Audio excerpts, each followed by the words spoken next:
go. Oh. Oh.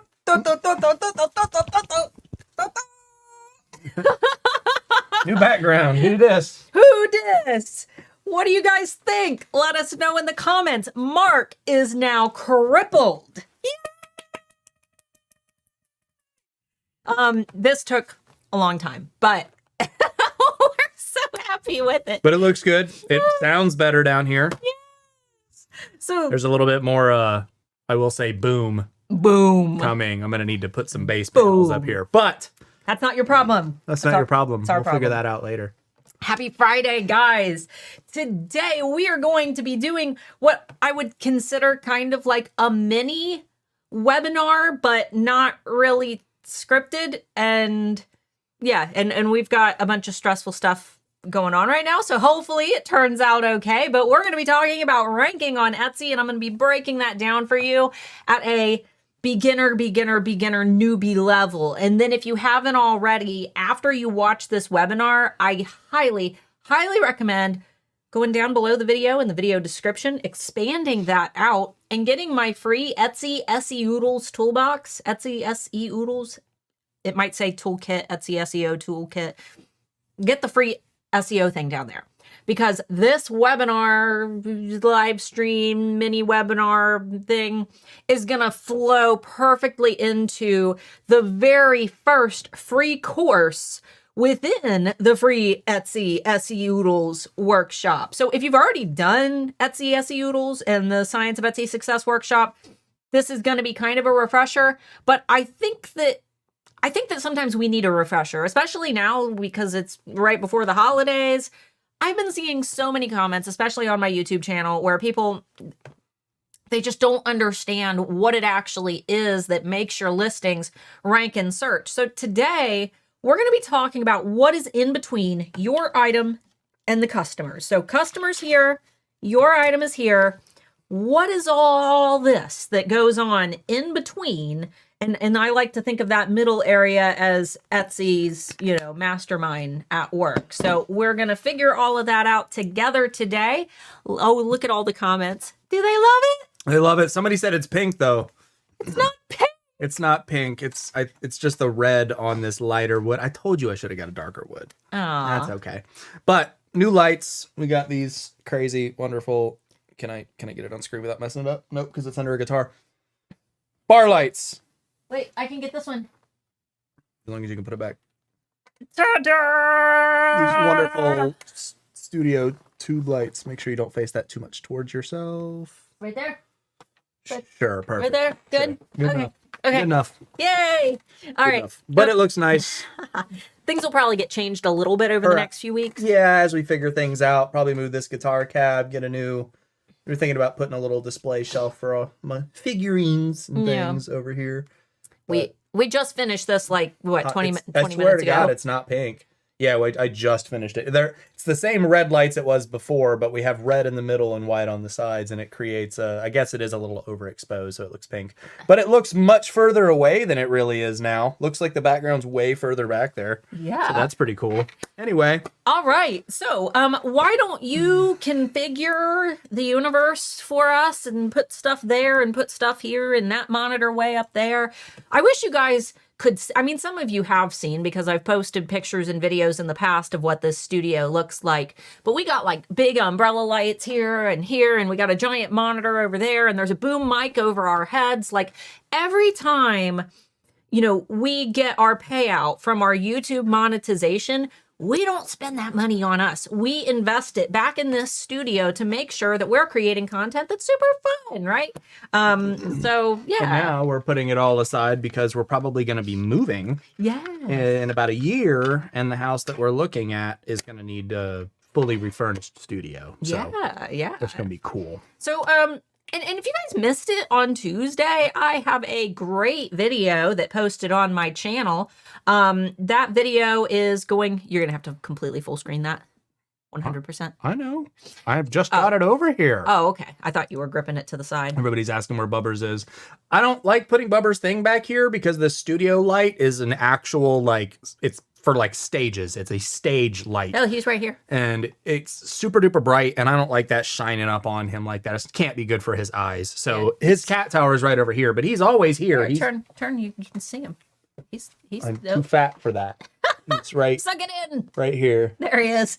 Boobers. Little fella right here. Oh, he's super confused too because he hasn't seen that yet. Now, what is this? He was locked away while we were doing. Well, yeah, because these weigh like 110, 120 pounds. Yeah. Come here. Super heavy. Say hello to everybody. And they're just Velcroed up there, so they might fall. They might fall and kill us on stream. That'd be cool. Yeah. That's fine. You guys. No, it's industrial Velcro, so we can move them easier. Come here, buddy. All right. Are we? No, he wants to investigate. Well, we're good though. Let him check it out. Are you ready? Yeah. Let's boogie. Ready to boogie? Boogie? Can they still? We're gonna boogie. Yep. We're in the top right. Do I need to move us? No. I think we're perfect right there. We can also see us better. Yeah. I love it. Cool. All right. So today we're going to be talking about the area in between your item and the customer, and that process that lies within the middle of actually getting your products in front of the customers. Because I've seen a lot of comments lately that say like, oh, I did my SEO and I used eRank and eRank says I have good keywords, but I'm still not ranking. Or I see tons of services on Fiverr and I get messages on my Instagram all the time. I can help optimize your Etsy listings to be on page 1 of Etsy search. First of all, there's a lot more to Etsy search than just ranking on page 1. It's not like ranking on page 1 of Google. And we're going to talk a little bit about why you shouldn't listen to these crazy wackadoos who message you and promise you that they can get you on page 1, because there is an entire step in between that they or nobody can predict what's going to happen in that in-between area. So let's go ahead and get started. We've got your amazing item, right? You have put a ton of time into it. You've created it. You know that it's perfect. You know that your customers are going to love this thing. Maybe you're a brand new seller and you are just so excited to show this item to the world. You know it's going to be a hit, right? That's absolute banger. Yeah, it's an absolute banger. Well, unfortunately, that's what everybody else thinks too, right? Everybody has a super cool item. And if your item is mixed in with all of these other items, how in the world are you going to make sure that your item gets on top of all those other items so that you are the person who gets seen, okay? So we want to make sure that our item makes it up to the top of search results so that shoppers can find it. They can't find it when it's all the way at the bottom of those search pages. Now, I do want to give a quick disclaimer that today we are not going to be teaching you how to do SEO. However, I am going to leave you with the free Etsy SEOodles toolbox. That's down below. That'll teach you all the nitty gritties and the keyword research and using eRank and finding good keywords and how to monitor your keywords and how to make sure that those keywords are actually doing what they're supposed to do. So make sure that you sign up for that down below. It is free. Okay. But today, let's talk about the mechanics of it all. Let's talk about how we're going to get this item up to the top of those search pages where the shoppers are hanging out. Because shoppers aren't back on page 50 of a search page. They are in those, top 1, 2, 3, maybe 4 pages. And by the time they get to around page 4, that's usually when they're like, and they start refining their search a little bit, okay? So we want to find out what then behind the scenes that helps that item to reach the top. What is this black abyss that we need to get our product through, right? What stands between you and those shoppers who actually want to buy your products? So I like to think of this kind of like a funnel. We've talked about funnels. If you're in Handmade Alpha Academy, obviously funnels is one of the biggest things that we talk about building. But I like to also think about this journey as a bit of a funnel because we want to get shoppers to your item. So sometimes seeing it like a funnel is the easiest way. And there are 3 things that are going to stand in between you and those shoppers when you're optimizing those listings, or once you've had those listings optimized, I guess I should say. All right. So first, and the most important and the one that gets ignored is personalization. This is the reason why all those Etsy SEO experts on Fiverr who say that they'll help you rank on page 1 are BS, right? Because page one for everybody looks a little bit different. Everybody is going to have different results when they type in a keyword or a search, phrase into their search bar on Etsy. Little Jimmy over here, if he's searching for a gift for his mom, he might get some cool little pink mom stuff. But then little Betty over here, if she's searching for gifts for her mom, she might get colorful kind of hippie mom stuff because maybe Etsy's algorithm identifies that that's the type of thing that she primarily shops for. And then we have Fred over here, and Fred's searching for gifts for his mom, but he's getting more neutral kind of, we see some watercolor, more natural looking products because Etsy recognizes that that's the type of thing that he typically buys and searches for. These layers of personalization follow us, and it doesn't matter if you are using a VPN. It doesn't matter if you're signed out of an Etsy account. It doesn't matter if you are using a incognito window. You are going to have some level of personalization attached to that account based on your IP address. And using a VPN does not get rid of an IP address. It just gives you a different one. So if you set your VPN for, I don't know, Australia, you're just going to get the results that somebody in Australia would get. Maybe you get, I don't know, what are you Australians into? Don't say kangaroos, I swear. Fosters. I wish Anthony was here. He would give us a good joke. It's in their slogan. It's Australian for beer. That's true. So, personalization is a very important one that a lot of people miss. Now, I'm a big fan of checking your rank before that layer of personalization is applied to your listing. You can see that over at erank.com with our rank checker tool. What this tool does, is it shows you where your listing would rank in search before that layer of personalization is applied. And that's important information to know because it gives you an average for what most shoppers would ideally see, right? And that data comes directly from Etsy's API. So basically, Etsy tells us where those listings are before they personalize everybody's experience. And with that information, what you can do is look at those listings in your shop, look at where they're all ranking, and decide for yourself which listings might need tweaking. If you've got a bunch of listings that would rank on page one before that layer of personalization is applied, that tells you that that's not the listing you need to be focusing on right now. You need to work on those listings that are showing all the way back up on page, 15. Those are the listings you want to be tweaking, not the ones that are already doing okay. And if those listings are already ranking on page one and they're still not selling, well, maybe it's not the SEO that's the issue. Maybe it's your photos. Maybe it's your pricing. Maybe you just don't have enough photos. It could be something else completely unrelated, okay? So, next, relevancy. This is how relevant your item is to what people are searching for. So this is your SEO, right? If someone is searching for a gift for mom, is this item relevant to that customer's search? Etsy is going to show customers relevant items. And Etsy isn't, looking at all 10 of your pictures and deciding if it's relevant to what I can't remember what this guy's name was. Was this Bob? Carl. He's Carl. Okay, he's Carl now. Sure.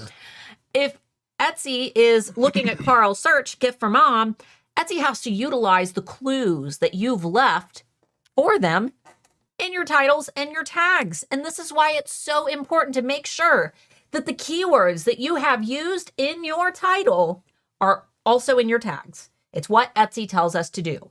Not everything in your tags needs to be in your title, but everything from your title should be in your tags, okay? So, gift for mom is a, decent keyword for this, though the competition is likely very high.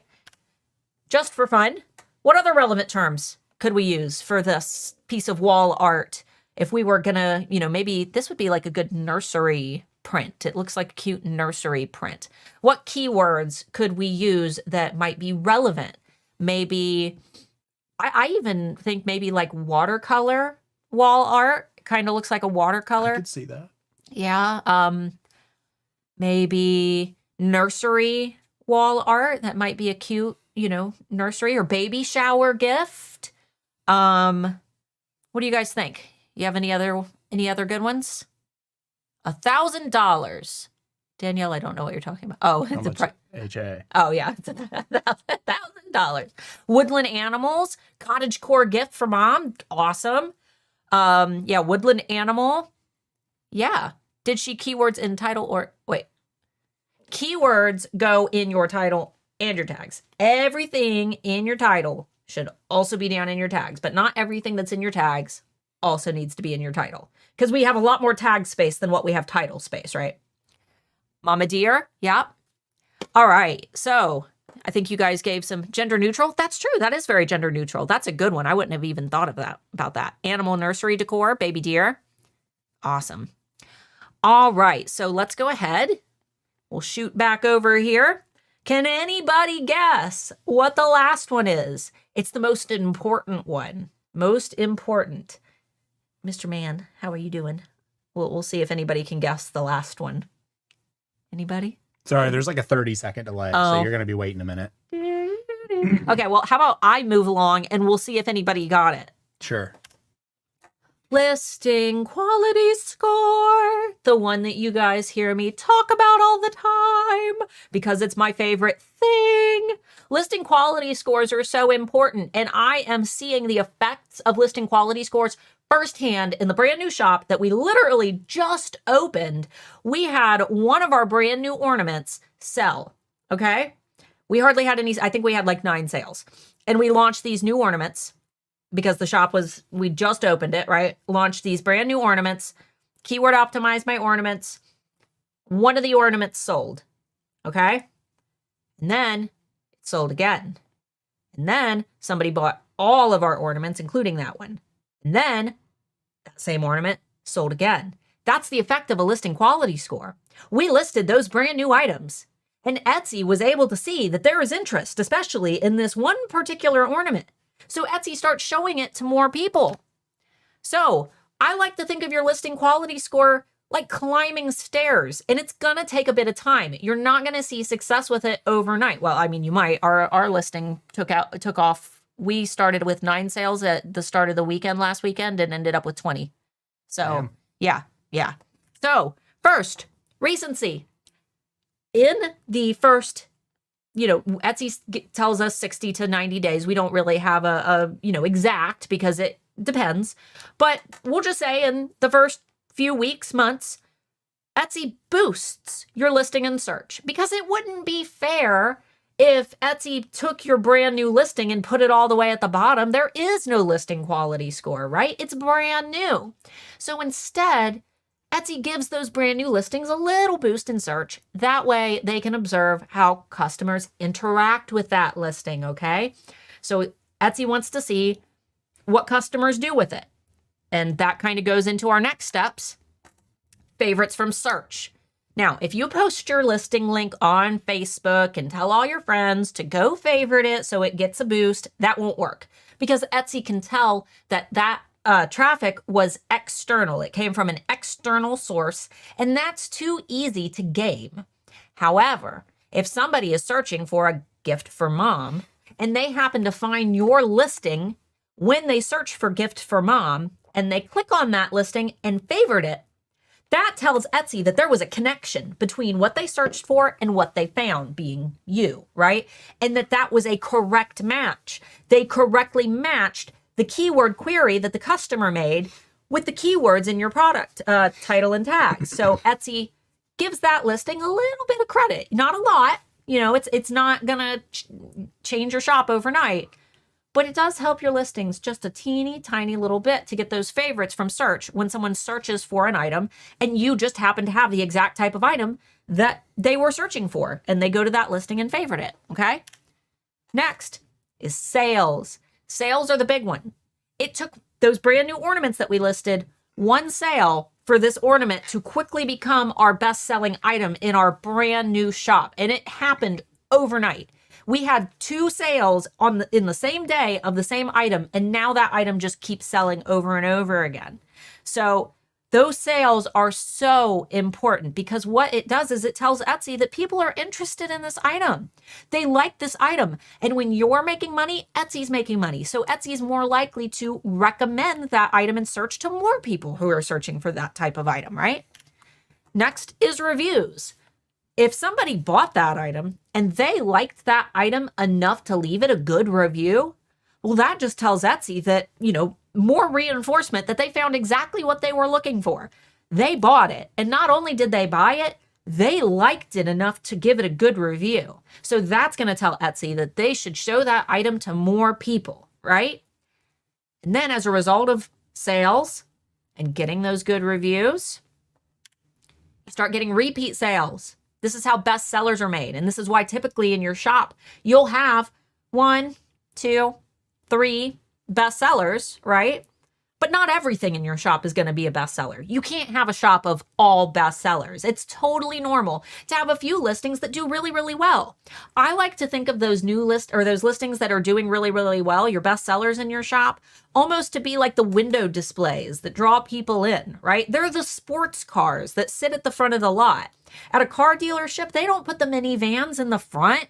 They put the sports cars in the front, and then people come in and maybe they drive away with a minivan, but it was the sports cars in the front that got them in, right?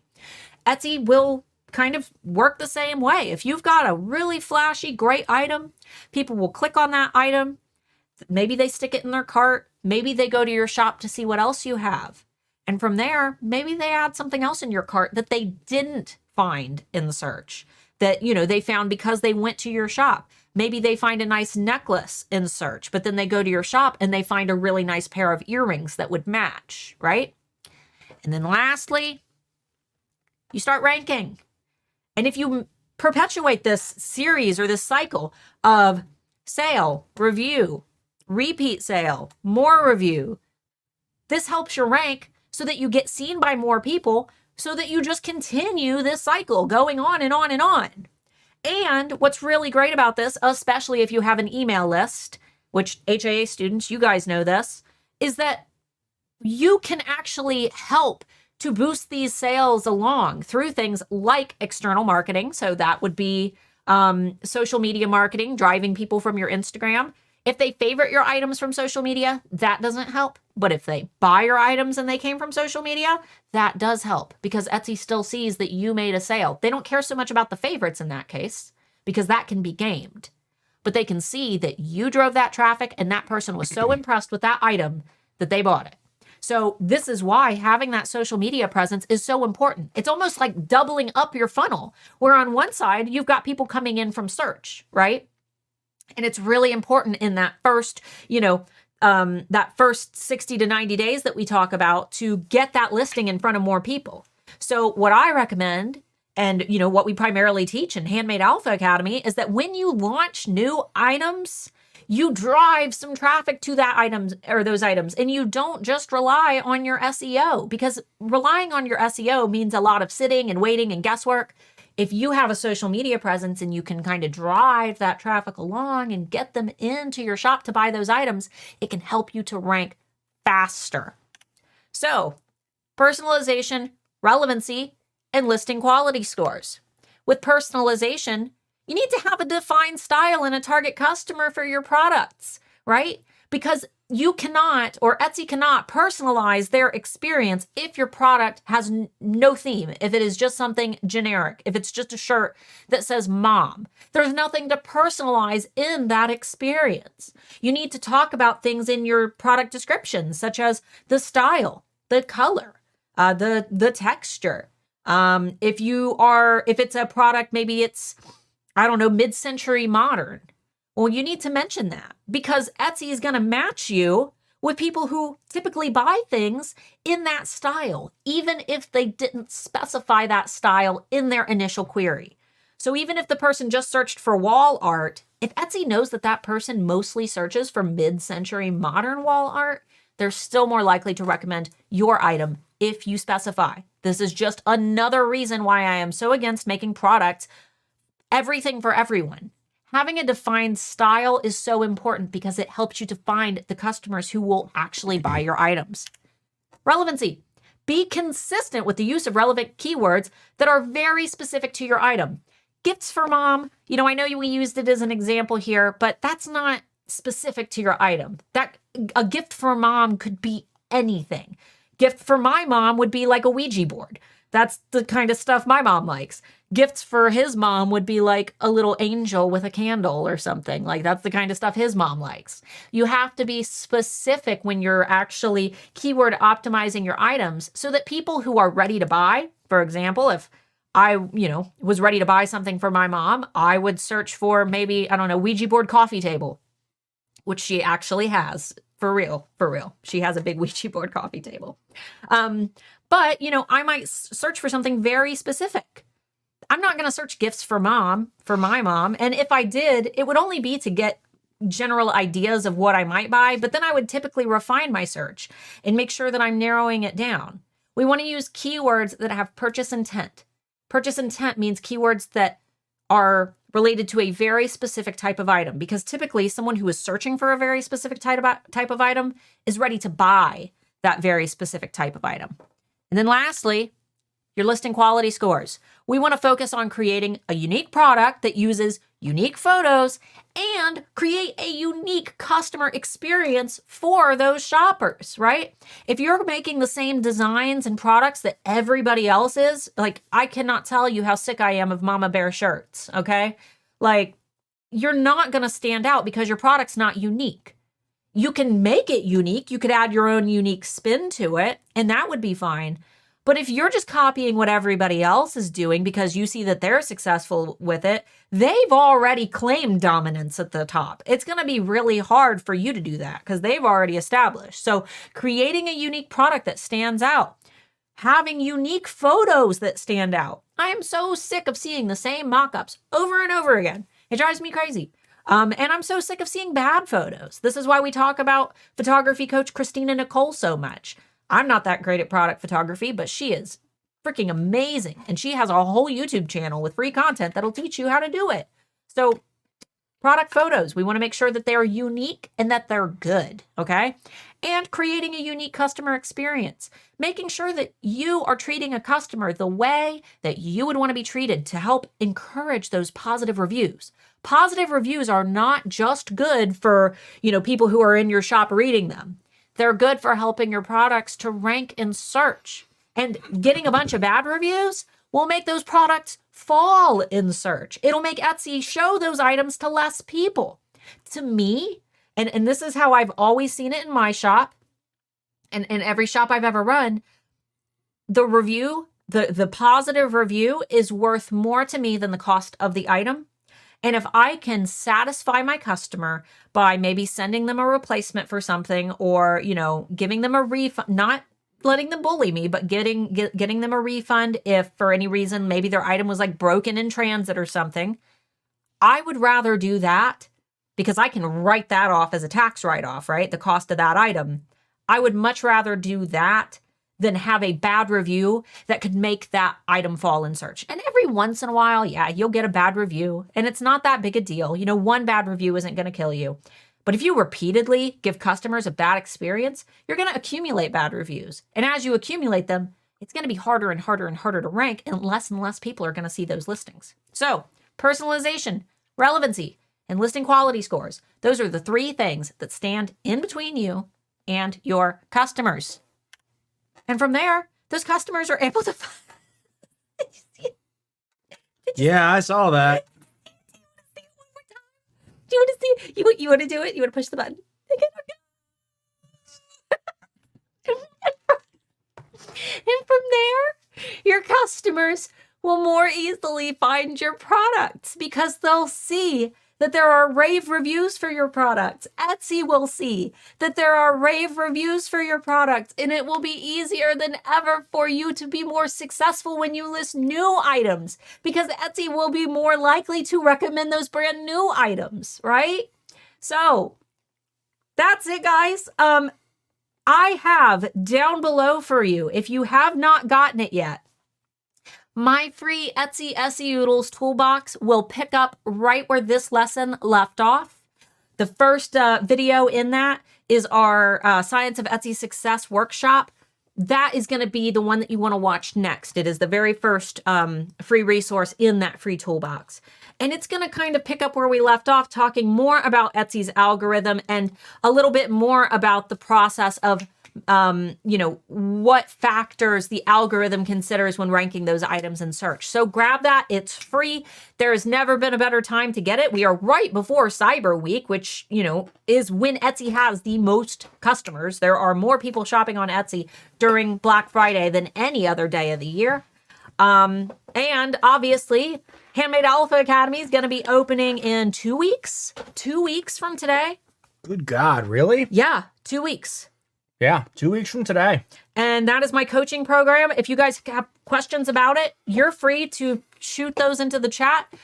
We're here to hang out and answer your questions now. So I hope that was helpful, because I like I said, I keep seeing questions related to this, and I felt like we needed to break it down just a little bit more than what the Science of Etsy Success Workshop did.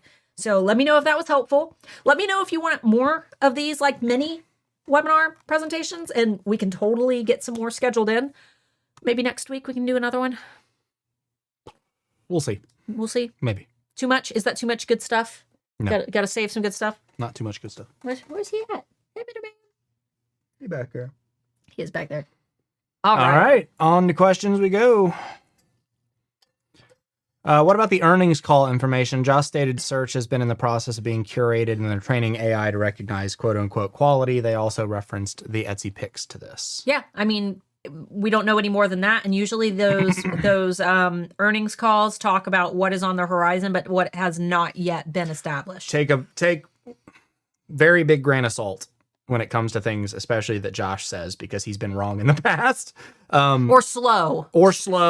Or he's talked about something a little too far in advance before it's been in its final state. So we don't really know what that's going to look like yet, but I wouldn't worry about that right off the bat. Right. In terms of the algorithm, there hasn't been anything significant that's changed. However, that we know of. Etsy traffic overall, in fact, all e-com traffic right now is down.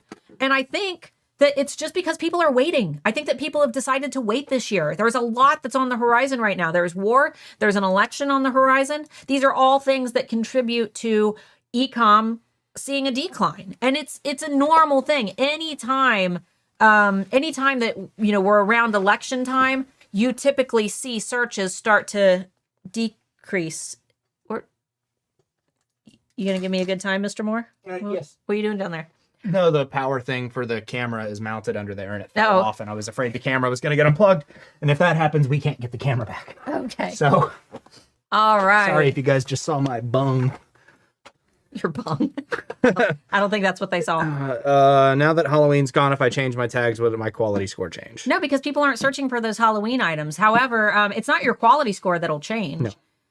If people aren't searching for those terms, it's not going to hurt you to remove it. What's going to hurt you is if that listing is selling really, really well and you remove a term that people are currently searching for. If that keyword is currently bringing traffic to your listing right now and you cut that highway, then yeah, you're going to see a decline in that traffic.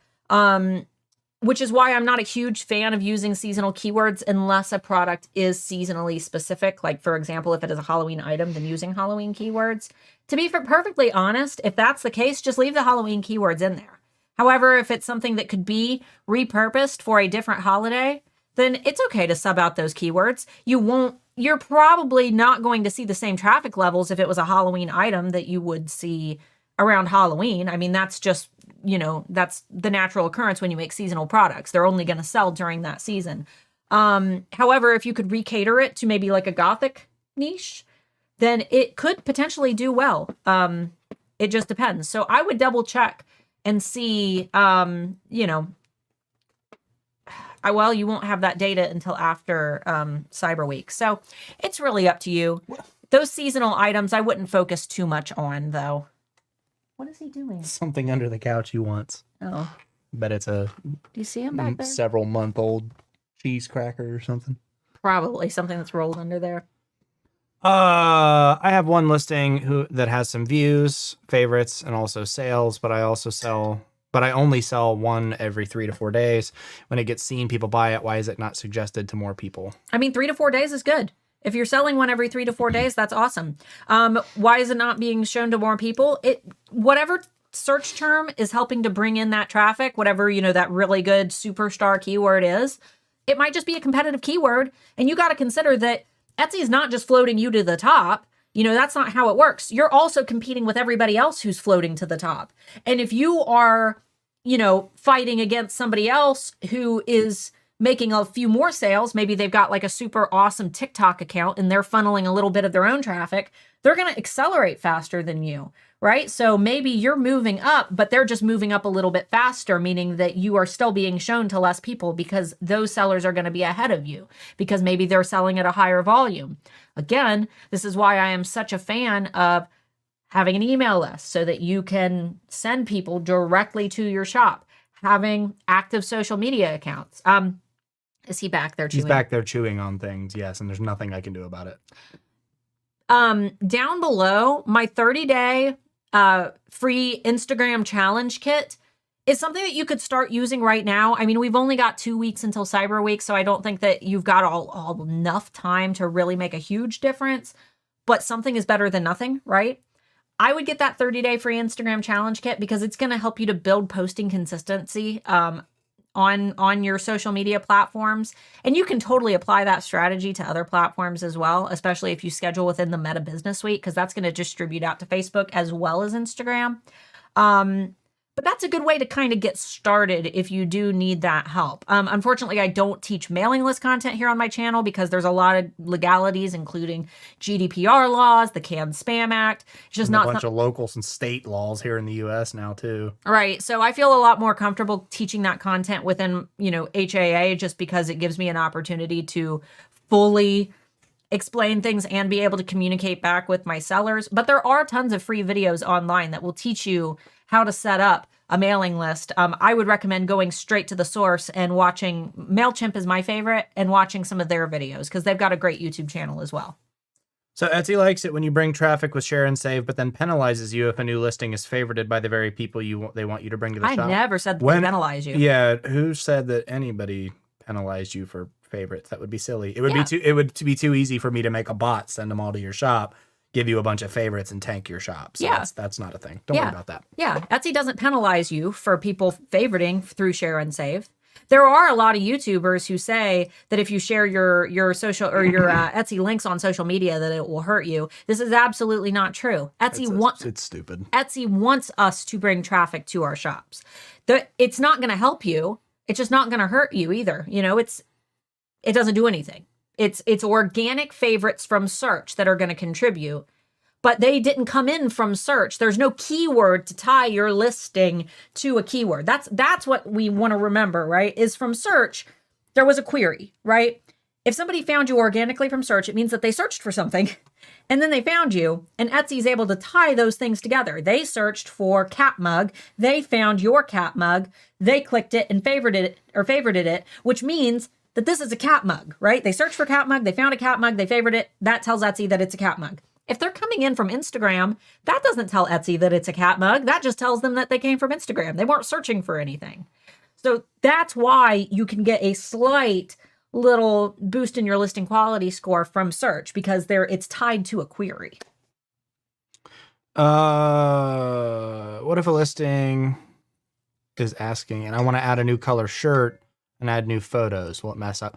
Photos only change the perception of the listing. It has nothing to do with how it ranks. Yeah. So when it comes to unless your pictures end up terrible and then nobody looks at it. Right. So when it comes to your listing photos, that is only going to impact your rank and search if suddenly you upload a photo that customers don't like as much and they stop interacting with it. And you know what was crazy? You know that bestseller that I was talking about, that best-selling ornament? So that was the only item that I used the thumbnail where you were holding the ornament up and you could see the background kind of blurry through it. The ones that were laying flat, I did like a flat lay of these ornaments, these clear ornaments, and you could see the wood through the ornament underneath. Those weren't getting any traction. It was the one where he was holding it. So I went in yesterday and I changed all of the ornament thumbnails to the one where he was holding it so you could see through the ornament. And I think that maybe customers just didn't realize that the ornaments were transparent, but when you can see through them in the pictures, maybe that'll help. I'll have to let you guys know next week if it ended up helping our sales for Cyber Week. But I'm running on my own little experiment there because both photos are good. Both of the photos were great, but customers just happen to like the other one more. It's crazy. Sometimes you just got to swap your photos around. You never know what customers are going to prefer. And what they prefer might not be what you prefer. But if it's what's going to bring them to clicking, then that's what you want to use. Bring them to clicking. Bring them to clicking. Is it fine to use keywords that aren't part of your niche? Like if we sell something that would be great for a nursery, even if you're not in the nursery niche, but you still use that keyword to get found. You could. Yeah. I mean, I usually would like to do something like that if you're stuck and kind of out of ideas for what you want to use. Yeah. I mean, I would make sure that if you have a niche that, and you have if your products are all watercolor, for example, but you just happen to have a couple watercolor art pieces that would be good for a nursery, totally fine. Those are terms that are specific to that item. But if it is in fact watercolor and all of your other listings are watercolor, I would try to utilize that term as well, simply because Etsy can kind of start to recognize when your shop specializes and you only sell, we'll say, watercolor products, and Etsy sees all of your items have watercolor in the tags and titles, and you're selling items with watercolor, and all of the reviews are for watercolor items. If, little Jimmy is searching for watercolor wall art, for example, then Etsy's more likely to recommend you because they know that you specialize in watercolor wall art. They have already noticed that all of your sales are for watercolor wall art. And when little Jimmy is searching for watercolor wall art, Etsy knows that you are specializing in that and that you're going to be able to provide him with the best possible experience. So, yeah. And that's why, again, that's why niching is so important. And it's why so few sellers who sell everything see much success with it. I would like to know if it's a bad idea to switch from free shipping to the $35 threshold, thinking about the new year. Thanks for anything. Yeah. It's not, here's the thing. You're not going to know how your customers are going to react until you try it. So my biggest piece of advice would be test it out. Maybe shot. Are you wanting to do it like right before the holidays, or are you wanting to wait and maybe just do it at the new year? Personally, I would wait until after the holidays unless you're really worried, or if you can't, if you can't afford it, then don't go broke. Like, make sure that you're profiting, right? Make the switch if you're not profiting right now. But I like running experiments, not during the holidays. I like running experiments in January. Yep. Because the stakes are lower, right? Everybody's done with Christmas shopping. They're saving their money because they just spent it all. I prefer to do all my testing in January, but it's up to you. Just depends on what you want to do.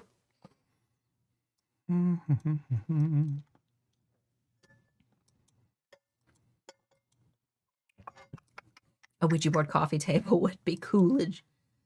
How do you personalize items for kids? By age, relationship to buyer? Do you mean... What do you mean? How do you personalize items for kids? Do you mean like physically personalize them, or you mean like adding that layer of personalization? All of those, you could do all of those things. I would do a little bit of keyword research and see if people are searching for gifts for grandkids, or, maybe search and see if there's a sweet spot with age groups. That way when you're creating products, you're creating products that are going to be in demand. But I mean, all of the above would be fine to categorize those items. Where's the shirt from? I actually don't remember where I got this shirt. What's the tag say? I think this one's from Hot Topic. Yeah, I was about to say, I think this one's from Hot Topic. Yeah. Aliens smoking a cigarette. This little 6-shooter. Mark's going through an alien thing right now.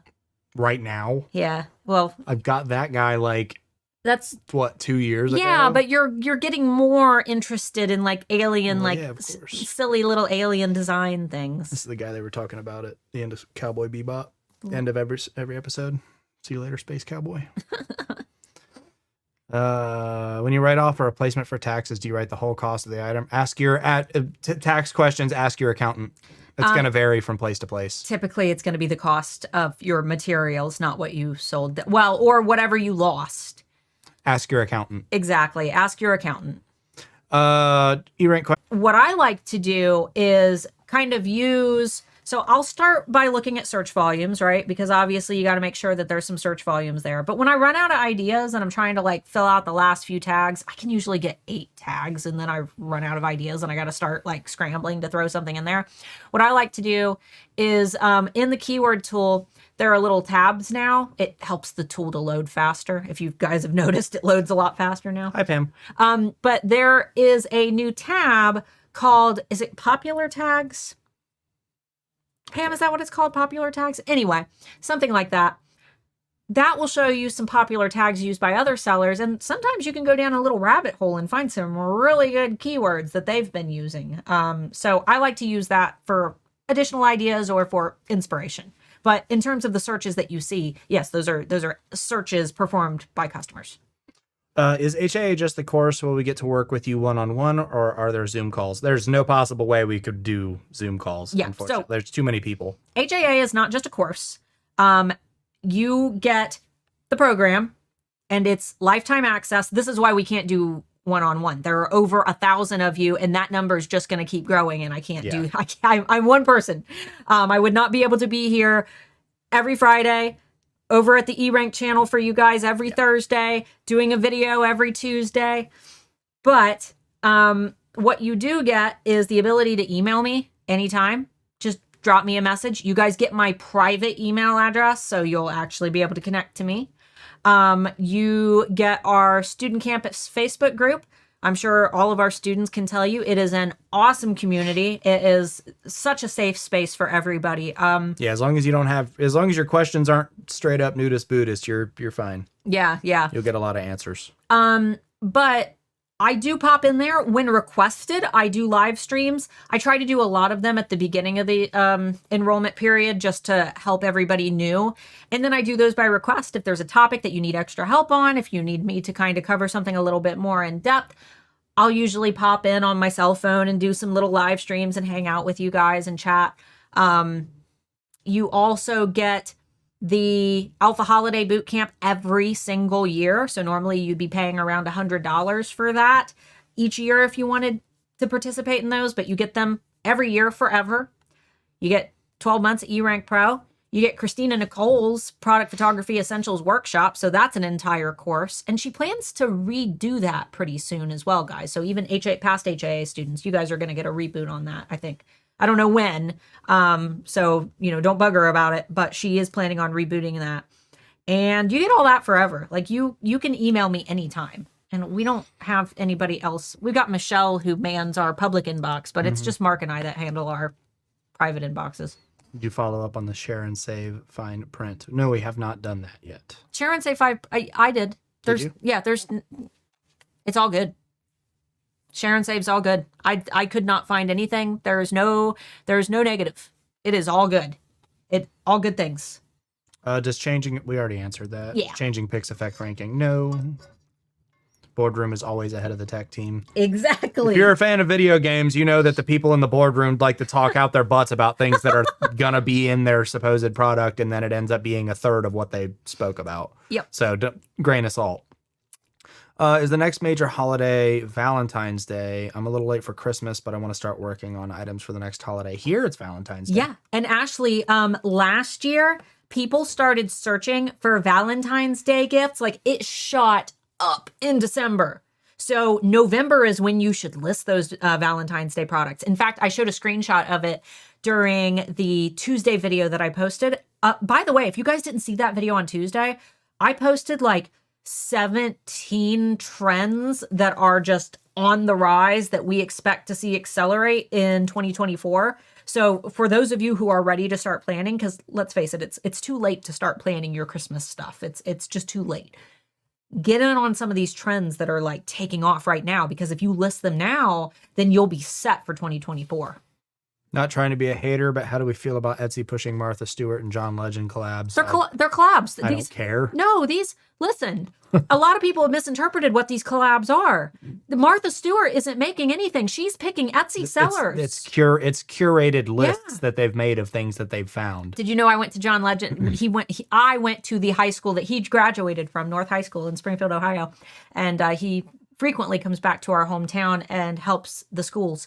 But No, these collabs are a great thing because these are celebrities who go through Etsy. They find artists who already have shops that they like for their curations.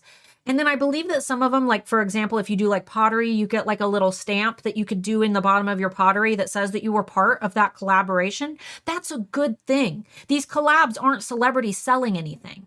They're just celebrities showcasing items from handmade sellers like you. So these are good things. Basically, Botanical said, let's be real, Martha's assistant is picking them. I don't know, man. Well, I could see Martha sitting there stoned with Snoop Dogg. Just not anymore. well, she's not quitting. I was gonna say Snoop Dogg announced that he's quitting. He's quitting. I'm like, what is the world coming to? My guess is that because he was smoking like 70 to 100 a day, that he probably gave himself COPD. Yeah. I'm happy enough to be getting a lot of orders, and I'm thinking of changing my processing time, but I'm afraid that will affect my ranking. Nope. Your processing time has no impact on your search ranking. It will only affect your search ranking if people stop interacting with that item based on that, which probably isn't going to happen. What I would suggest is do it before the holiday season, especially if you're afraid that you're not going to be able to keep up. But things like your processing time, you could change those just based on your workflow. If you suddenly got a big influx of orders, you could extend it for a few weeks and then put it right back, you know? It's not going to affect your search ranking. The things you don't want to touch are your tags and titles, really. I mean, that's search ranking. Tags, titles, even descriptions are just kind of meh because Etsy isn't looking for keywords in your descriptions. They're looking for context. And I've got a whole video on that.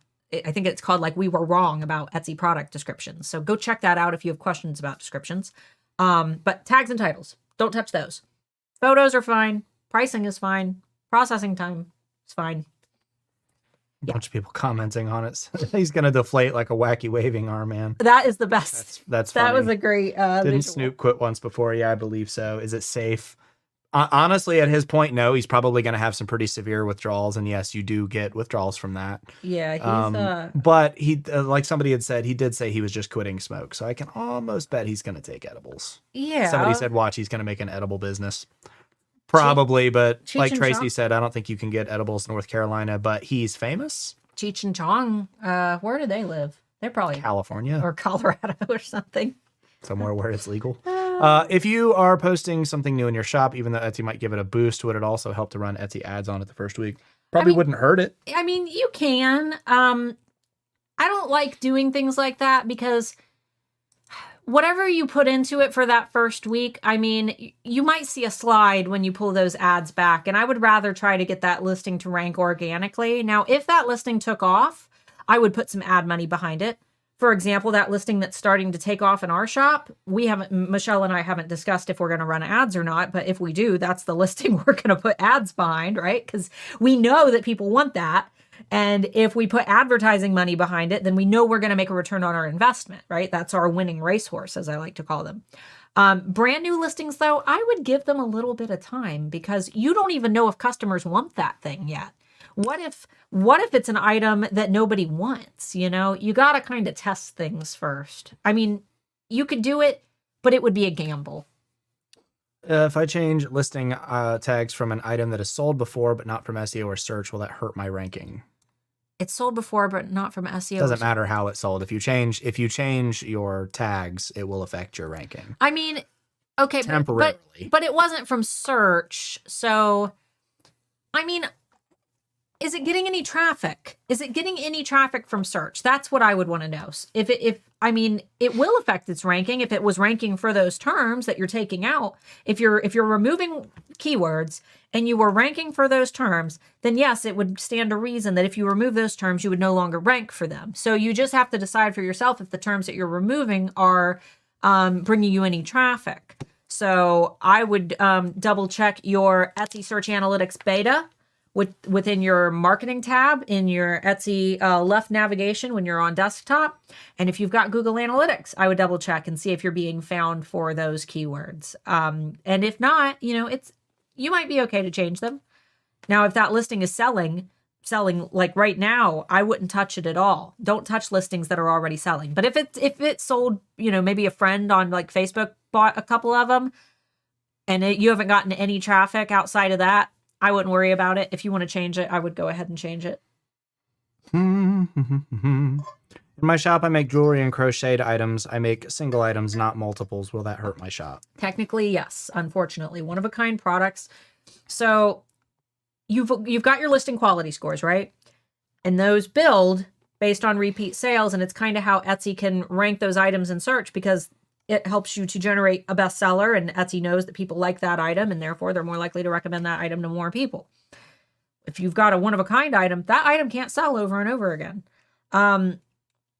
So what you do have as a one-of-a-kind seller is something called a customer and marketplace experience score, which is the sum total of your good standing with Etsy. If you've got a bunch of good reviews, if you've, never gotten in trouble with Etsy, if you've sold a lot of items, one-of-a-kind items, then you can still technically get a little bit of, you can rank and search for a one-of-a-kind item. It's a little bit harder. It takes a lot more time. What I typically recommend is if you are strictly one of a kind and your items cannot be reproduced at all, I would try to think of a couple items that you can reproduce. And you said that you make crochet. Is it just that you don't want to make more than one? I would consider making a few items that are easy for you to whip out real quick. That way you can have some things that are repeatable, just so you've got a couple listings that are ranking in search and floating around. And then maybe if somebody finds one of those items floating around in search and they, find that, and then that leads them to your storefront, then they see some of those one-of-a-kind items. But, it's really hard for one-of-a-kind sellers, unless you spend a lot of time on social media driving some of that traffic on your own. My shop is 7 weeks old. CR is about 4%. I sell templates to business owners, but I can't get past 20 visits a day. That's a very good day. I list daily, currently 55 listings. Stop listing daily. There's no point in doing that. Should I be worried? Stop listing so much. You're going to burn yourself out. You're going to burn yourself out, and you're going to that 20 cents per listing doesn't seem like a lot. Listing daily. I know that a lot of YouTubers tell you to do that. You don't need to list every single day. Okay. What I would focus on right now is, do you have any sales at all? Let's see. Conversion rate is about 4% overall, or here's what I would recommend. Okay. Don't get stuck in this listing every day thing. Okay. There's no algorithmic benefit to listing every day. You are creating more opportunities for people to find you. Instead, what I would do is look at what is selling. You've got a conversion rate, so I'm assuming that something's selling, right? If you have a conversion rate, look at what is selling and see if there's any way that you can make some items that are aligned with that target audience, which, you said that it's business owners, but what specifically are these business owners buying? Is there a specific style? Is it, is there templates? Yeah. Is there a specific like color palettes that you're utilizing? Is it the type of template that you're selling? Sometimes it really is a waiting game. 7 weeks old is not very old at all. 20 visits a day. I mean, that is relatively low, but you're also in quite the saturated niche. So you also might want to sit and think about what makes your products unique. Is there anything about them that makes them different than what everybody else is selling? And if there's not, and, yours kind of blend in with everybody else's, you might need to seek out what, in Handmade Alpha Academy, we call your purple cow. It is the thing that makes you stand out in that sea of other competitive shops. What is it that makes you different? What is it that makes you unique? The reason our ornament is doing so well is because we took our own photos. We're not using mock-ups. And if you search for Akatar ornament, all you get is mock-ups. And ours are photos that we shot ourselves, so they don't blend. There's a lot of different ways that you can, it's best to start with your target industry your target customer and their needs. And if you can diversify who they are. So if it's mainly like, mom business owners, well, Could you start trying to appeal to like gothy mom business owners? Is there a way that you could do that? Because I bet that there's way less competition in gothy mom business owners. Or could you do Christian mom business owners? That's a smaller niche within a niche. Sounds like your niche right now, you're probably in a pretty saturated industry.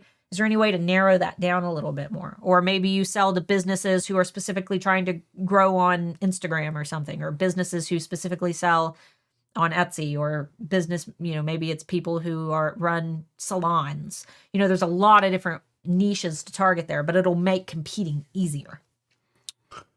Being new to online retail, do you have any suggestions or tips for collaborating with other businesses? I've had invites to collab, but I don't want to get scammed, so I've held off. I mean, I would recommend only collabing with individuals who have the same target customer base as you. Otherwise, there's no point, because any collaboration that leads to more like followers, those followers aren't going to be interested in what you do, especially if, the industries aren't congruent with each other. I mean, there's a lot of different ways. What I would recommend, honestly, if you want to do something like that, our Handmade Alpha Facebook community, I mean, dear Lord, how many members do we have now? Do we have 20,000 members? Well, that doesn't sound right. We don't have 20,000 members. We have thousands of members, though. Feel free to post in there. Tell everybody what you sell, who your target customers are, the type of businesses that you're looking to collab with, maybe, the types of products. And maybe you guys could do like a round robin type giveaway, or maybe you guys could do some type of cool bundle like set. Or, I mean, there's a lot of different ways that you could collab. It just depends on what your goal is. Is your goal to get more like social media followers that are interested in your items, or is it to make more sales? So I would first choose your goal, but then feel free to use the Handmade Alpha Facebook community. It's linked down below. Miranda said 13K plus. 13,000 members. Can't believe it. That's amazing. How is it that a tag can be in the red for searches, but then get 150% click-through rate? In the red for searches, you mean like low searches? It means that just means that when the few people who are searching for that type of item, they're clicking on more than one thing. Right. That tells you that there's not a lot of searches, but when people land on that search page, which we typically see with very specific types of items, right? It means that they're finding what they're looking for. Essentially, more people are clicking on the listings than people that are searching on them. Yeah, that makes sense. It means that, there's a really good page of results that they're landing on, and they're clicking around a lot. If you have a listing that's been live for a few weeks but has now received one sale, would you leave the SEO on the product, or can you go in and try to improve the product listing? I would, if it just now sold, I would let it go, because you just kind of got a little boost from that sale, assuming that sale came from search. I would let it sit for a little while, especially if that sale just came in. Now, if that sale was like 3 months ago, you could probably stand to do a little tweaking. But if that listing just sold, I would let it go. That's kind of what just happened with our listing. It was sitting for a little while and it sold, and then it just started selling. So I would let, Etsy take hold and see what happens. You mentioned last week that aliens will be popular in 2024. Did you happen to scroll down and see the rest of the E-Rank page when you searched for alien? I saw a couple things. Why? What specifically are you? There's probably some adult stuff on there, I'm assuming, right? I don't know. Sometimes there is. The eggs thing was pretty popular like last year. I Don't want to Google say it. I don't want to say any more about that. Don't Google it. But I don't know what the context of the question is. I know the term for it, but I don't know if I can say it without getting demonetized. Just don't worry about it. If they know, starts they with know. ova. They know. If they know, they know. Yes, adult stuff, lots. Yeah. Got it. Hey, it's an industry. We've got a whole tab for 18 plus sellers over at E-Rank. If you go to the monthly trends report, in the left navigation, you can select by category. We've got search for all the dingles, dongles, bingles, and bongles. It is. It's full of dingles, dongles, bingles, and bongles. You got to click the adult section, but you'll find all those top search keywords in adult. It is, it's filthy, but it's there. Do with that what you will. When opening a shop, should I wait until I have 100 listings, or? No. I'm so sick of this other YouTube. I'm about to just start reacting to their crap on TikTok and just calling them stupid. I'm so sick of, I need 100 listings. I got to list every day. I've got to do this. I've got to do that. No, if your shop isn't open, you're not selling. Yeah. Get what you have listed. I'm not mad at you. I'm mad at the other YouTubers that preach recommend this stupid crap. Yeah. So no, there's no magical number of listings that you have to have. You don't have to list every single day. That's not saturating the marketplace is the problem with Etsy right now, right? Listing every day is not the thing that's going to suddenly make the sales start coming in. So no, you don't need 100 listings. You don't need 50 listings. You don't need 25 listings. There's no magic number. I recommend personally having enough listings to fill the first page of your shop at least, and that's not to start. You don't have to start with that many. You can build up to that many. But if for example, for those who, it takes you a while to fill your shops, maybe you're hand making all your items and it takes you a really long time to make everything. That first page of your shop, if you can get to there and make that your goal, awesome. Please don't stress about having a certain number of listings. There is a shop that I bought some bookends for him from, and those bookends are the only thing they sell. They have one listing for those bookends, and that is the only thing they sell. They don't even have any branding. They just have really unique bookends, and they sell them. And they're very successful doing that one thing. So it's not an algorithmic, magical, oh, they reached 100 listings. Now we'll start showing them to people. That's just not how it works.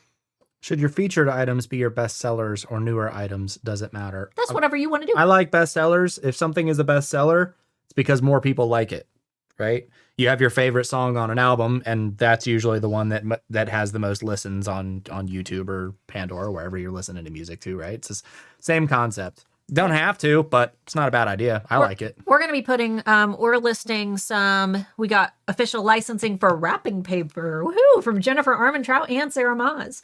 So Sarah Maas is already available. Jennifer Armentrout, we're waiting for final approval on. But we're going to take that wrapping paper and put it right at the front of our shop in our featured section, simply because we figure it's holiday time. And if somebody's already buying an officially licensed a Court of Thorns and Roses ornament, then they're more likely to also grab some wrapping paper. By the way, if you guys are interested in learning on how to get official licensing for the ability to make author merch related to different books, I have a video on my channel from not last week, but the week before.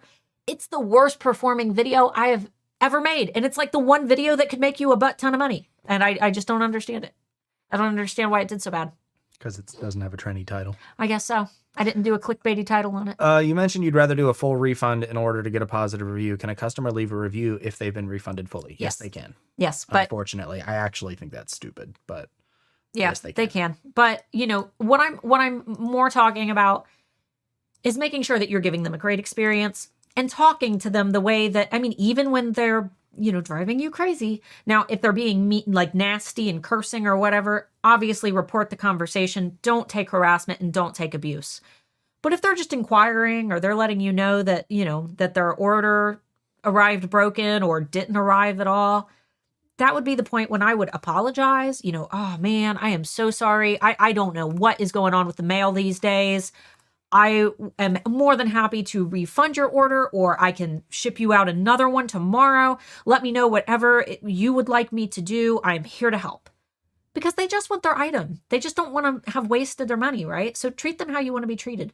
And they're more likely to leave a good review or not leave a review, which in that case would be better than a bad review, where, maybe they lost a bunch of money on something that they bought. I've heard of the strategy of paying for Etsy ads and then once ranking, stop the ads because you'll organically rank at that point. My question is, what budget do you recommend starting at? Well, let's back up, Abby, because that ranking thing, you're going to drive yourself nuts having to sit there and watch your Etsy shop. Well, not only that, but the ads algorithm is completely separate from your algorithm in search. Those are it'll have a higher listing quality score after it makes a sale. Right, but you could slide backwards. Yeah, and there's not really any way to answer that question without really knowing how Etsy's stuff works 100%. So I can't really say that that's a good strategy or not. Yeah, and here's the thing. don't pay to rank. Don't pay to rank. Don't pay to rank.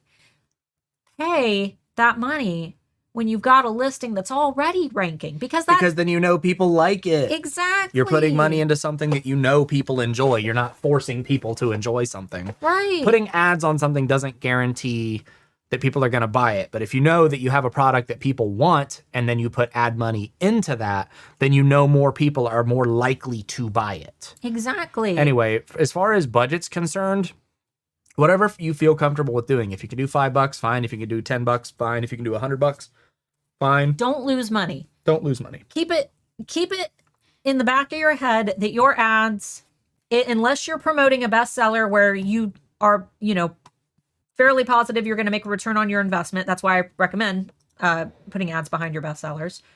But if you are doing something that has never sold, it's a gamble, and you need to come to the table with the expectation, whatever I put on this table, I might lose. I am gambling right now. If you are okay gambling $1, $5, Stop hitting the table. $10, $20, you can gamble, but be aware that you're gambling and don't bet the house. Don't bet the house. What's your opinion on adding alt text to photos? Good or not? I think with alt text that you should give a clear description of what the item is, because alt text is for people who are visually impaired to be able to identify what they are shopping for. Let me rephrase your question. Good or not? Is it good for blind people to have equal opportunities online to shop? Yes. Yeah. No, absolutely not. Yeah, really. Yeah. Alt text is there to help the visually impaired, whether that be color blindness, maybe they're blind. It helps them to use screen readers that will tell them exactly what it is that they're shopping for, because believe it or not, blind people do shop online. I had to do tech support for one once. That was a nightmare. Was that hard? It was so hard. It took like an hour and a half. But you helped them. But I did help them, I think. Not for Handmade Alpha Academy. They couldn't tell. It was not for Handmade Alpha Academy. No, sure. it was no. I did an actual tech support job for like 6 months. But yes, add alt text. Help those people. Because if you're the only person in your industry, when they type in that search query, if you're the only listing that they can see without seeing, if you are the only one who is catered to them, you're going to be the obvious choice. Be the person who has actually modernized your brand enough to cater your There products. were influencers like a year ago that were talking about keyword stuffing alt text because it affects your SEO. And if it sounds crappy, it is crappy. Yeah. It's... We already read that question.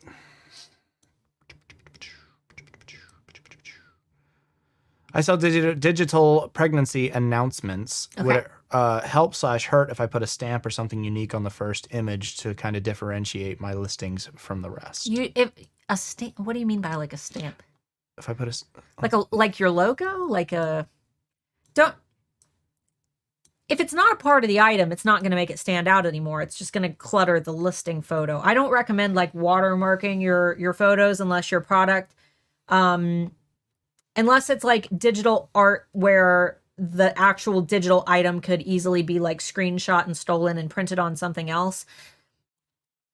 Even with products like jewelry where, like cheap Chinese sellers will steal your photos and, try to create a knockoff, watermarks can be removed. If that's what you're asking, I don't typically recommend that unless you're worried about, actually protecting that digital download. That's not how I would try to make your listing photos unique. I would try to look at your competitors and find other ways, because that's not really unique either. I mean, I see like at least probably 25%, maybe 20% of sellers tried to watermark their photos in some way. It's just their watermarks are easy to remove. Yeah. On Printify listings, do I need to only make changes to that listing on Printify? When I try to change prices or anything on Etsy, I'm getting alerts about shipping issues, but I'm not the one shipping? ? I typically change everything within Etsy, but I'm not sure about the shipping side because I haven't really done any tweaking there. So I'm probably not the best person to ask. I would ask in the Printify POD Rockstars group just to be sure, because I haven't personally played around with it. Too much. All right. Slow down. Goodness, stretching out my chat. Okay. Sorry, now I'm going to have to find where I was. All right. Yes, and Christina Nicole with a K is the product photography coach. And her YouTube channel is by Christina Nicole. BY Christina with a K, Nicole. And her logo for the channel is a big K, a big white K on a dark blue background. So she's pretty easy to find. All right. Is it too late to try Etsy ads for some of my bestseller? It's No, do it now. Do it now. If you're selling for the holidays right now, because you're like 2 weeks away from not being able to sell anymore, right? So, yeah, do it now. Definitely. I make and sell modern glass beads and jewelry, but I also make Viking beads from Medieval Craft Fair. I want to sell my leftovers on my Etsy shop. I worry about conflicting niches. What do you think? We can't. I mean, you guys know. Those are pretty different. Amy, niches. you know what we think. You know what we think. I mean, they're beads. They are beads. I guess it just depends on how much they can conflict. And could you do the backgrounds of the photos in a way that makes them kind of match in? Is there a way that you could, display them so that, even if the niche is a little bit different, maybe how they are displayed is kind of similar to your brand? That way it doesn't conflict too much. I mean, you never know until you stick them in your shop and try. It sounds like your target customers are going to be different, but they're still beads. So try it out, but see if you can get the style of how you present those items to be kind of similar. That way it's not standing out too much. I'm going to create a planner with ADHD in mind. Can I put ADHD on the description tags and titles? I believe so. I don't know. I believe that it should be fine. I think so. I don't know how to answer that question. I'm sorry. I wish I did. You might want to double check with Etsy, but I think that ADHD should be fine. I don't think that because it's not like you can promise, it's not like you're promising like a cure for their ADHD. If so, I'll buy one of those planners for Mr. Moore here. What were we talking about? But yeah, I'm not sure. I was getting at least one sale every weekend until mid-October, then my views tanked. What could be the reason? We can't tell you that, unfortunately. We don't know. Yeah. How is HAA? I like it. How is it? How is it? Somebody had asked how much it is. It's $997 one time or 6 monthly payments of $199 if you pay it off prior to March 1st. Yeah. March 1st. First, not March 1st. I will cut the final payment off, making it equivalent to the $997. But you have to email him. You gotta communicate, and you gotta let us know when you've paid it off, because we gotta cancel your plan manually.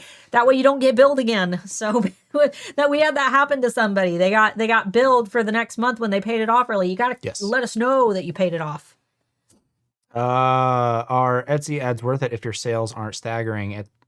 It doesn't matter. Doesn't matter how your sales are. Etsy ads are either going to work or they're not, and I don't think a whole lot going on in your shop affects it very much. Yeah, again, if your shop isn't selling a whole lot, you don't have any like best sellers. I mean, it's a gamble. It's either going to do well or it's not. But you got to consider that there is a human element there. It's not just Etsy ads or a magic money making thing. Customers still have to see that ad. They have to like that ad, that item more than everything else around it. They have to click on it.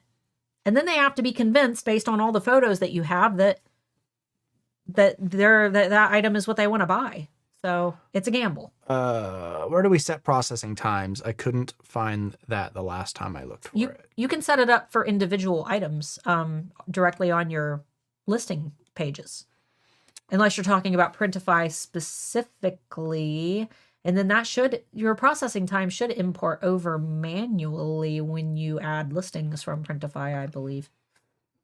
Are video clips better than listing photos for digital products? I like having a video in there if you can have it, but I'm not going to say one is better than the other. I would assume, I have no data on this. This is 100% speculation, but I would assume that having a real video would be better than a little slideshow, for example. But talking out butts here. Right. I would assume, as a shopper who also shops, I like to see a video of the item.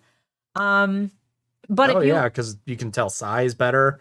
If it's a physical product, you can tell what it's going to look like.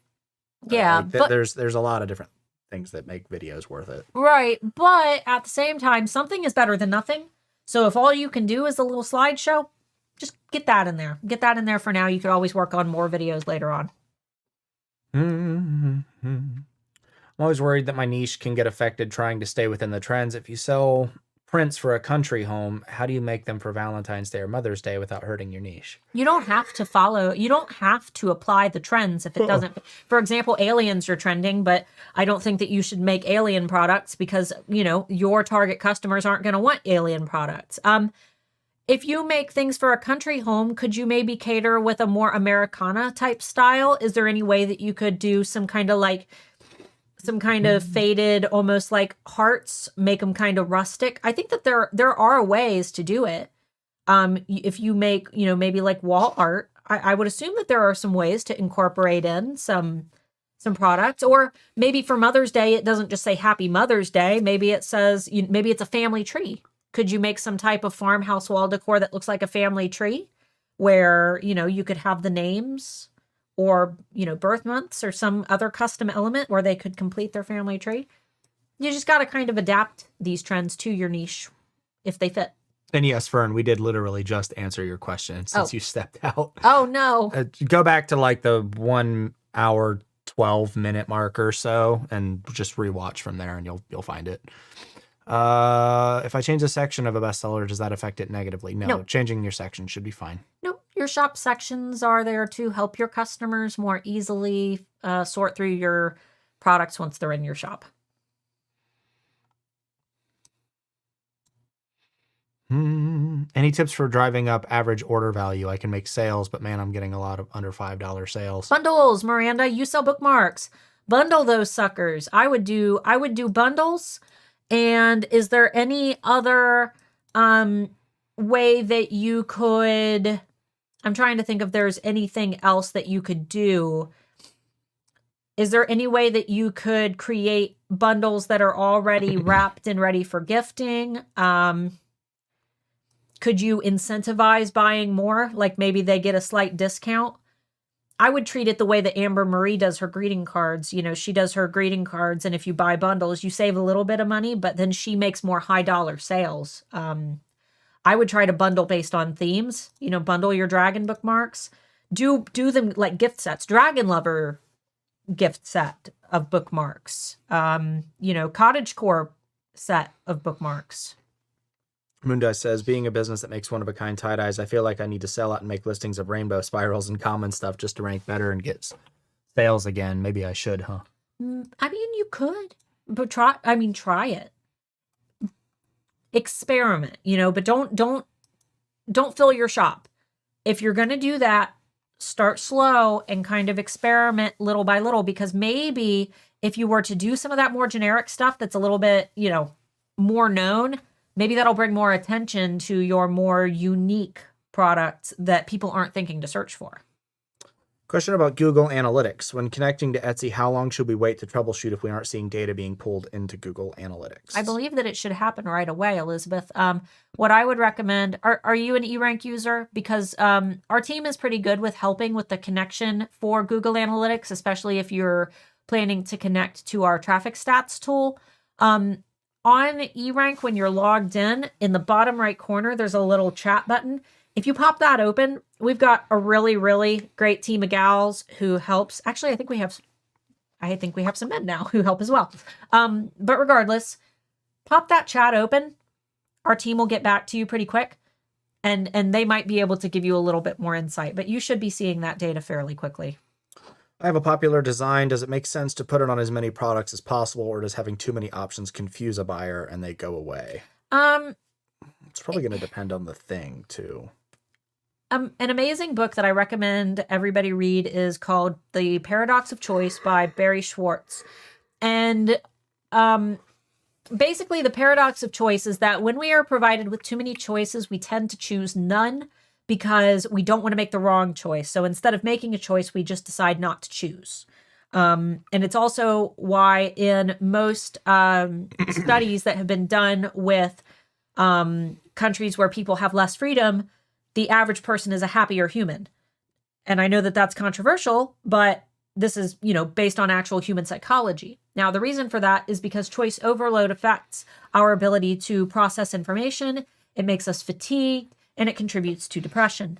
So I'm not saying that that's what you're doing by putting more designs on your products. However, it is something to keep in mind. In our shop that we just opened, we try to keep designs on 1 to 2 items max. And that's how we're doing it. I would not try to put a design on as many items as possible, but I would be smart about the items that you select for those designs and make sure that you are using items that are most likely to sell, which, if you see that, maybe you sell dog art. If you see that dog sweatshirts are selling more than dog t-shirts, go with the sweatshirts. Or if you see that dog tote bags are selling more than dog t-shirts, go with the tote bags.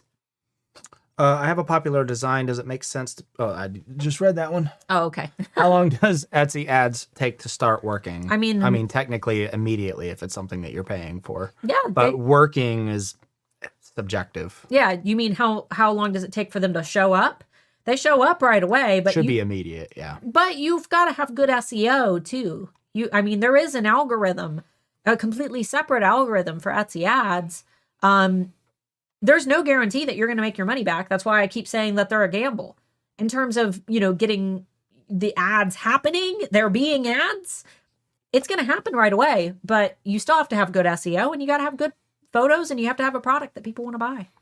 I'm confused about how to offer personalized items. When an order is placed with personalization, do you have to create a new listing in Printify or what? It vexes me.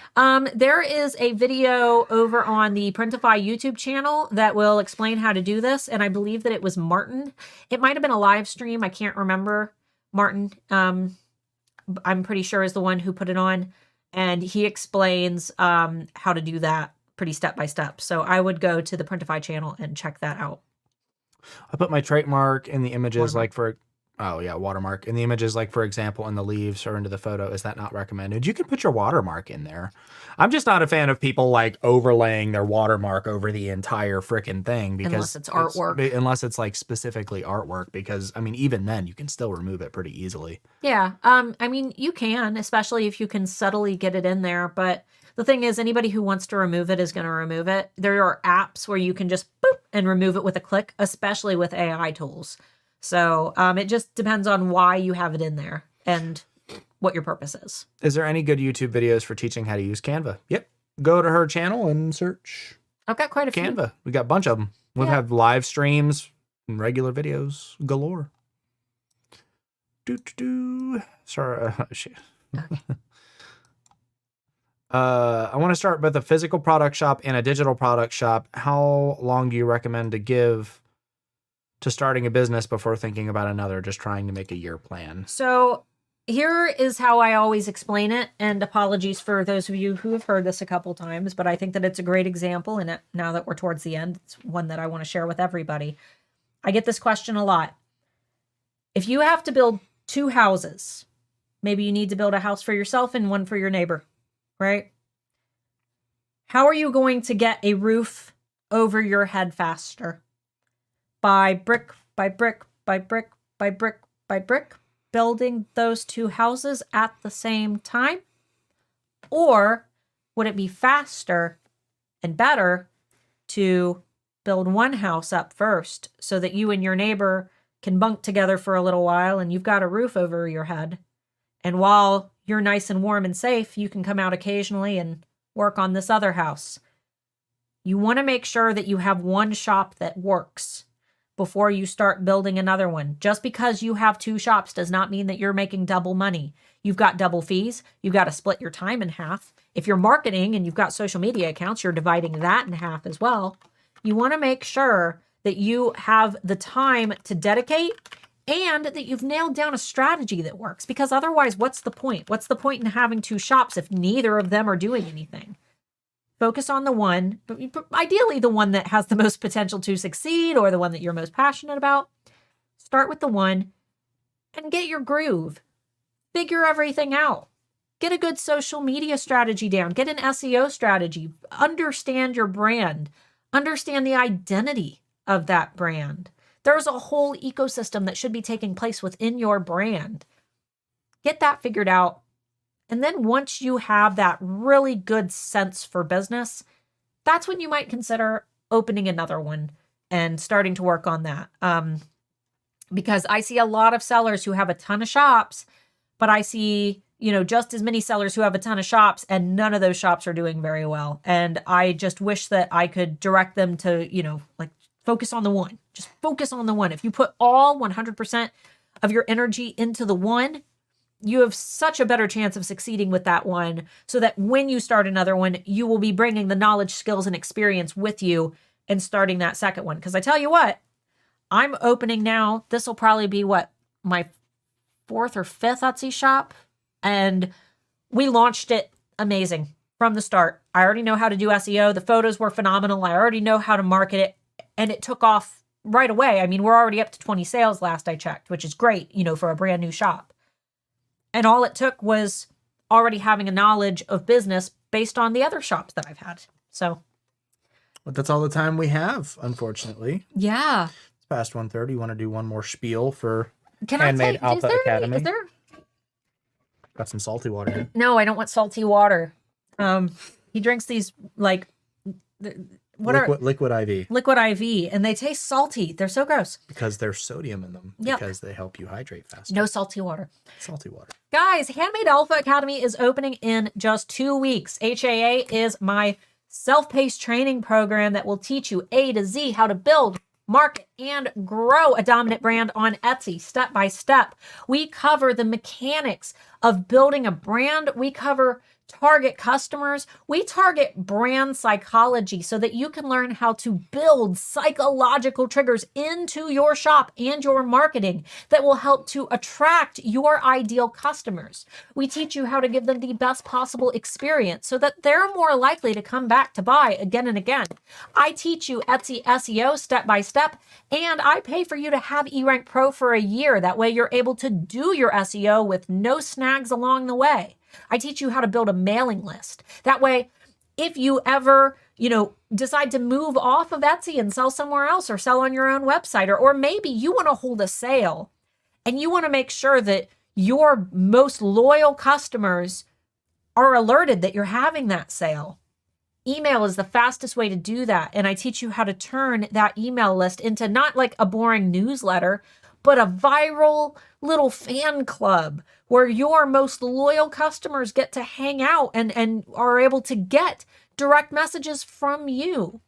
We teach you how to monitor your SEO with our Master Tracker bonus. I teach you how to add value to your existing products without actually changing the items themselves. I teach so much. I teach you how to choose your social It's a lot. your social media marketing platforms, which ones are going to be best for your business. I teach you a marketing timeline to follow. That way, no matter what time of year it is, when it is, you know exactly what you should be doing, when you should be posting, when you should be marketing, what type of content you should be marketing, when you should be making new products, when you should be listing those products. And that will lead you through the entire lifespan of your business. We are the only Etsy course in the world that talk about big discussions like neuromarketing, which is Etsy science. I mean, it is marketing science. And it's one of those things that you're not going to be able to just go and Google how to do it. It is such a complex journey, but we make it super duper fun. I used to be a preschool teacher. As you probably saw from today's presentation, everything that I do, I try to break it down in a way that is neurodivergent friendly. Being someone who's both married and mother of. It's okay, Mr. Moore. What? And yeah, I love the program, and I hope that you guys will check it out when we open on December 1st. You can also check out this link that I just posted, and we'll have a little testimonial video here in just a second when we cut the stream. You can tell by the way Mark looks at Starla that he thinks she's cute. That's one way to say the words that are going on in my head. I don't know what to say about that. I don't know what to say about But we love you guys. Tuesday, new video. Next Thursday, live stream on the... no, because it's Thanksgiving. So Yeah. no eRank live stream next week. We will be here should Black be Friday. here for Black Friday. Yep. And we'll see you guys later. Yeah. Roll that beautiful bean footage? Is that what the Bush's baked We beans? can't put that here. No, that sounds inappropriate. It Roll. sure does. But See it's you a later. Friday bean. See you later, Space Cowboy. I have become a better person through HAA. What I really like about Starla is her honesty and transparency. There's so much that she gives to people for free. I'm like, this is an incredible framework for me to build into and adjust to and adapt to, and all these things that I would have never been able to figure out on my own. I was like reinvigorated about my business when I started HAA. Our armor was featured in Lucifer's season 5 finale, and the main actor got to wear things that we created here. Part of the reason why we were able and ready to do such a thing was because of the alphas. Joining Etsy, joining any online platform, you have question after question after question. HAA has been the one place where I've got answers for nearly all my questions. You guys and what you have done with the Handmade Alpha Academy has literally changed my life. And you get continued help no matter where you're at in your Etsy journey. That was probably the biggest selling point for me. The way you teach it, it's simple, it's down to earth. I can comprehend it. That's one of the things I love about your teaching style. I don't think I ever could have done it without being in the HAA. Your step-by-step steps were fantastic. I don't know how you could not succeed by following the step-by-step really instruction of how you lead us through HAA. The first like 4+ years that I was on Etsy, I think I had 37 sales, and we've gotten well over 1,000 since then. I think I'm up to 1,200. Self-paced, there's an amazing Facebook group that will help you. Invest in yourself. It's worth every penny and so much more. I look at my Etsy shop and I look at my website and I am just in awe of what I have done. And I just look at it every day and think, wow. I actually think that for what you get, you guys are really, really not charging enough. I hate to say that. I've had thoughts to myself where I've been like, I'd give you guys $3,000 for this course. I see how valuable it is. 2020, I did like maybe $3,000. 2021, I did $10,000. HAA for me paid back for itself 6 weeks after I signed up for it. I definitely recommend it. If you can invest the money, the time investment is not too bad. Well worth the money. There is nothing in all that I've taken that I haven't been able to use for my business. Absolutely, just do it, because there's no, what do you have to lose? And it's everything you need in one place. It's hard to buy an education that will teach you practical skills like we learn in HAA. Take the plunge, do it.